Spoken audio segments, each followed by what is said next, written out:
Dia 19, Gênesis 39:1, 41:16.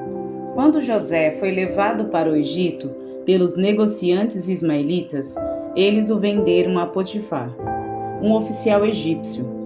Potifar era capitão da guarda do faraó, o rei do Egito. O Senhor estava com José, por isso ele era bem-sucedido em tudo que fazia, no serviço da casa de seu senhor egípcio. Potifar percebeu que o Senhor estava com José e lhe dava sucesso em tudo que ele fazia. Satisfeito com isso, nomeou José seu assistente pessoal e o encarregou de toda a sua casa e de todos os seus bens. A partir do dia em que José foi encarregado de toda a casa e de todas as propriedades de Potifar, o Senhor começou a abençoar a casa do egípcio por causa de José. Tudo corria bem na casa e as plantações e os animais prosperavam. Assim, Potifar entregou tudo que possuía aos cuidados de José, e tendo-o como administrador, não se preocupava com nada, exceto com o que iria comer. José era um rapaz muito bonito, de bela aparência, e logo a esposa de Potifar começou a olhar para ele com desejo. "Venha e deite-se comigo", ordenou ela. José recusou e disse: "Meu senhor me confiou todos os bens de sua casa e não precisa se preocupar com nada. Ninguém aqui tem mais autoridade que eu. Ele não me negou coisa alguma, exceto a senhora, pois é mulher dele. Como poderia eu cometer tamanha maldade? Estaria pecando contra Deus." A mulher continuava a assediar José diariamente, mas ele se recusava a deitar-se com ela. Certo dia, porém, quando José entrou para fazer seu trabalho, não havia mais ninguém na casa. Ela se aproximou, agarrou-o pelo manto e exigiu: "Venha, deite-se comigo." José se desvencilhou e fugiu da casa, mas o manto ficou na mão da mulher. Quando ela viu que José tinha fugido, mas que o manto havia ficado na mão dela, chamou seus servos. "Vejam", disse ela, "meu marido trouxe esse escravo hebreu para nos fazer de bobos. Ele entrou no meu quarto para me violentar, mas eu gritei. Quando ele me ouviu gritar, saiu correndo e escapou, mas largou seu manto comigo." Ela guardou o manto até o marido voltar para casa. Então, contou-lhe sua versão da história. "O escravo hebreu que você trouxe para nossa casa tentou aproveitar-se de mim", disse ela. "Mas, quando eu gritei, ele saiu correndo e largou seu manto comigo." Ao ouvir a mulher contar como José a havia tratado, Potifar se enfureceu. Pegou José e o lançou na prisão, onde ficavam os prisioneiros do rei, e ali José permaneceu. Mas o Senhor estava com ele na prisão e o tratou com bondade.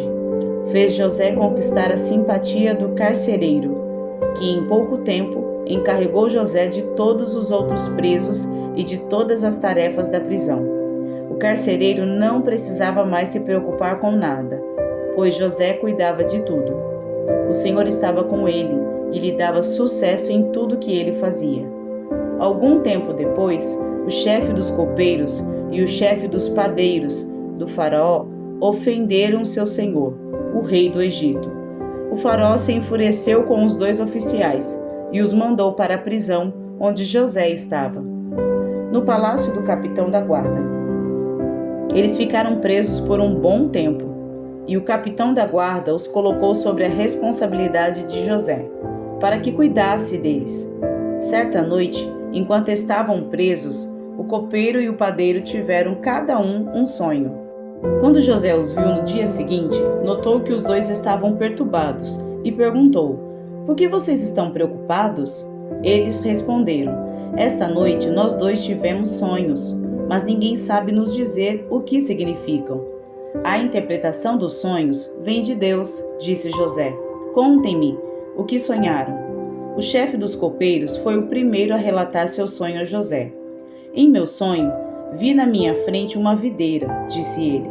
Havia 3 ramos que começaram a brotar e florescer, e em pouco tempo produziram cachos de uvas.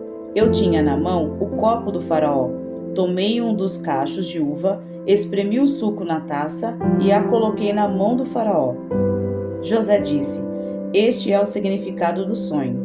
Os 3 ramos representam 3 dias. Dentro de 3 dias, o faraó o levará de volta ao seu cargo de chefe dos copeiros.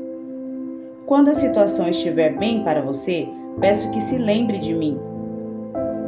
Fale de mim ao faraó, para que ele me tire deste lugar, pois fui trazido à força da minha terra natal, a terra dos hebreus, e agora estou nesta prisão, onde fui lançado sem motivo justo. Ao ouvir a interpretação favorável de José para o primeiro sonho, o chefe dos padeiros lhe disse: Também tive um sonho.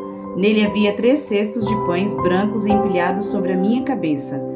No cesto de cima havia pães e doces de todo tipo para o faraó. Mas as aves vieram e comeram dos cestos que estavam sobre a minha cabeça. José lhe disse: Este é o significado do sonho. Os 3 cestos também representam 3 dias. Dentro de 3 dias, o faraó pendurará sua cabeça em um poste e as aves comerão sua carne. 3 dias depois, era o aniversário do faraó, e ele preparou um banquete para todos os seus oficiais e funcionários. Convocou o chefe dos copeiros e o chefe dos padeiros para comparecerem à festa. Elevou o chefe dos copeiros de volta ao seu cargo para que voltasse a entregar o copo ao faraó. Quanto ao chefe dos padeiros, mandou enforcá-lo, como José havia previsto ao interpretar o sonho dele. O chefe dos copeiros, porém, se esqueceu completamente de José e não pensou mais nele. 2 anos inteiros se passaram e o faraó sonhou que estava em pé na margem do rio Nilo. Em seu sonho, viu 7 vacas gordas e saudáveis saírem do rio e começarem a pastar no meio dos juncos. Em seguida, viu outras 7 vacas saírem do Nilo. Eram feias e magras e pararam junto das vacas gordas à beira do rio. Então, as vacas feias e magras comeram as 7 vacas gordas e saudáveis. Nessa parte do sonho, o faraó acordou. Depois voltou a dormir e teve outro sonho. Desta vez, viu 7 espigas de trigo, cheias e boas, que cresciam em um só talo. Em seguida, apareceram mais 7 espigas, mas elas eram murchas e ressequidas pelo vento do leste. Então as espigas miúdas engoliram as 7 espigas cheias e bem formadas. O faraó acordou novamente e percebeu que era um sonho. Na manhã seguinte, perturbado com os sonhos, o faraó chamou todos os magos e os sábios do Egito. Contou-lhes os sonhos, mas ninguém conseguiu interpretá-los. Por fim, o chefe dos copeiros se pronunciou: Hoje eu me lembrei do meu erro, disse ao faraó. Algum tempo atrás, o Senhor se irou com o chefe dos padeiros e comigo, e mandou prender-nos no palácio do capitão da guarda. Certa noite, o chefe dos padeiros e eu tivemos cada um sonho, e cada sonho tinha o seu significado. Estava conosco na prisão um rapaz hebreu, que era escravo do capitão da guarda. Contamos a ele nossos sonhos e ele explicou o que cada um significava. E tudo aconteceu exatamente como ele havia previsto. Fui restaurada a meu cargo de chefe dos copeiros e o chefe dos padeiros foi enforcado em público. Na mesma hora, o faraó mandou chamar José e ele foi trazido depressa da prisão. Depois de barbear-se e trocar de roupa, apresentou-se ao faraó. Disse o faraó a José: Tive um sonho esta noite e ninguém aqui conseguiu me dizer o que ele significa. Soube, porém, que ao ouvir um sonho você é capaz de interpretá-lo. José respondeu: Esta capacidade não está em minhas mãos, mas Deus pode revelar o significado ao faraó e acalmá-lo. Mateus 12, 46, 13, 23. Enquanto Jesus falava à multidão, sua mãe e seus irmãos estavam do lado de fora, pedindo para falar com ele. Alguém disse a Jesus: Sua mãe e seus irmãos estão lá fora e querem falar com o Senhor. Jesus respondeu: Quem é minha mãe? Quem são os meus irmãos? Então apontou para seus discípulos e disse: Vejam, estes são minha mãe e meus irmãos. Quem faz a vontade de meu Pai no céu é meu irmão, minha irmã e minha mãe. Mais tarde, naquele mesmo dia, Jesus saiu de casa e sentou-se à beira-mar. Logo, uma grande multidão se juntou ao seu redor. Então ele entrou no barco, sentou-se e ensinou o povo que permanecia na praia. Jesus contou várias parábolas como esta. Um lavrador saiu para semear. Enquanto espalhava sementes pelo campo, algumas caíram à beira do caminho, e as aves vieram e as comeram. Outras sementes caíram em solo rochoso, e não havendo muita terra, germinaram rapidamente. Mas as plantas logo murcharam sob o calor do sol e secaram, pois não tinham raízes profundas. Outras sementes caíram entre espinhos, que cresceram e sufocaram os brotos. Ainda outras caíram em solo fértil e produziram uma colheita 30, 60 e até 100 vezes maior que a quantidade semeada. Quem é capaz de ouvir, ouça com atenção. Os discípulos vieram e lhe perguntaram: Por que o Senhor usa parábolas quando fala ao povo? Ele respondeu: A vocês é permitido entender os segredos do reino dos céus, mas a outros não. Pois ao que tem, mais lhe será dado, e terá em grande quantia, mas do que nada tem, até o que tem lhe será tirado. É por isso que uso parábolas.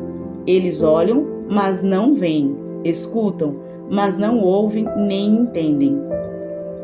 Cumpre-se desse modo a profecia de Isaías que diz: Quando ouvirem o que digo, não entenderão. Quando virem o que faço, não compreenderão. Pois o coração deste povo está endurecido, ouvem com dificuldade e têm os olhos fechados, de modo que seus olhos não veem, e seus ouvidos não ouvem, e seu coração não entende, e não se voltam para mim, nem permitem que eu os cure. Felizes, porém, são os seus olhos, pois eles veem, e seus ouvidos, pois eles ouvem.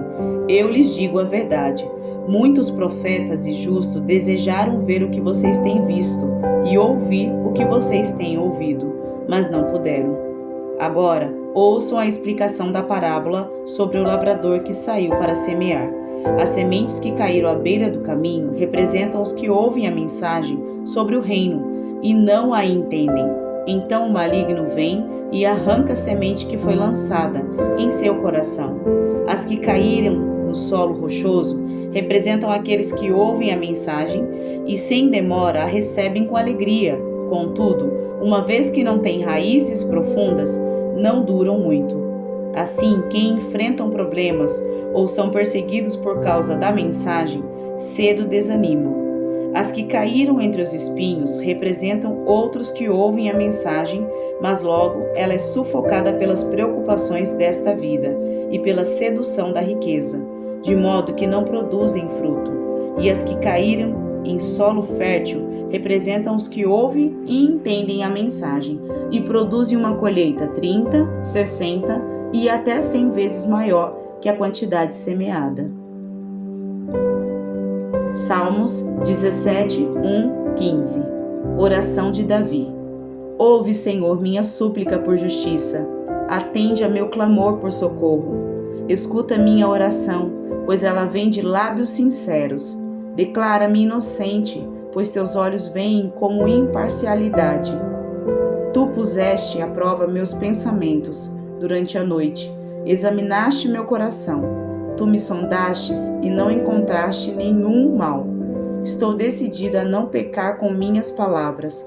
Quanto ao modo de agir, segui teus mandamentos, que me guardam de imitar as ações de pessoas cruéis.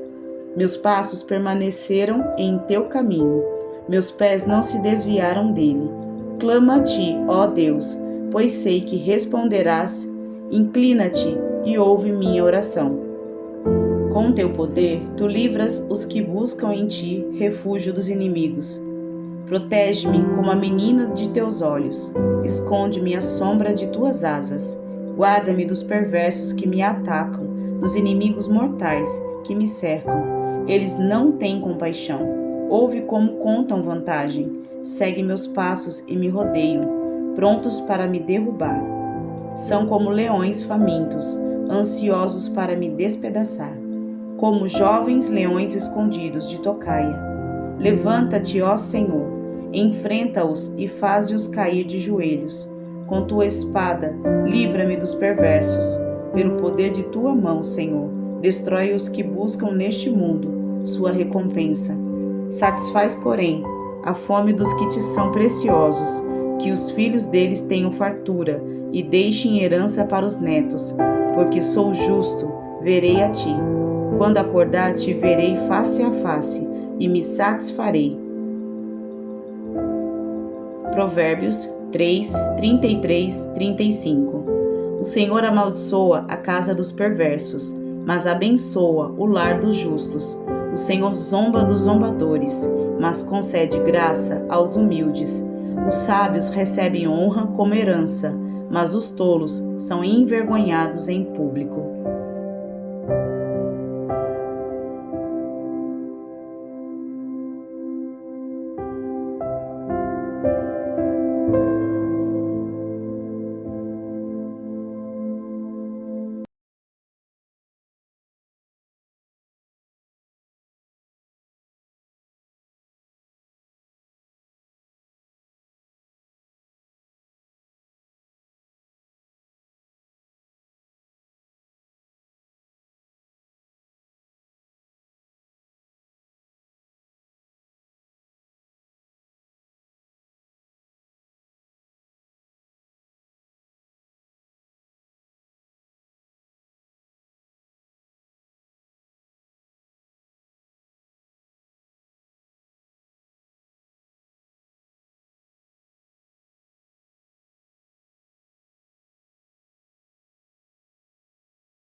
A pessoa fica pior que antes. Assim acontecerá com esta geração perversa. Salmos 16, 1, 11. Salmo de Davi. Guarda-me, ó Deus, pois em ti me refugio. Eu disse ao Senhor, tu és o meu Senhor. Tudo que tenho de bom vem de ti. Os que são fiéis aqui na terra são os verdadeiros heróis. Tenho prazer na companhia deles. Muitas são as aflições dos que correm atrás de outros deuses. Não participarei de seus sacrifícios de sangue, nem invocarei o nome deles. Somente tu, Senhor, és minha herança, meu cálice de bênçãos. Tu guardas tudo que possuo. A terra que me deste é agradável, que herança maravilhosa. Louvarei o Senhor que me guia, mesmo à noite meu coração me ensina.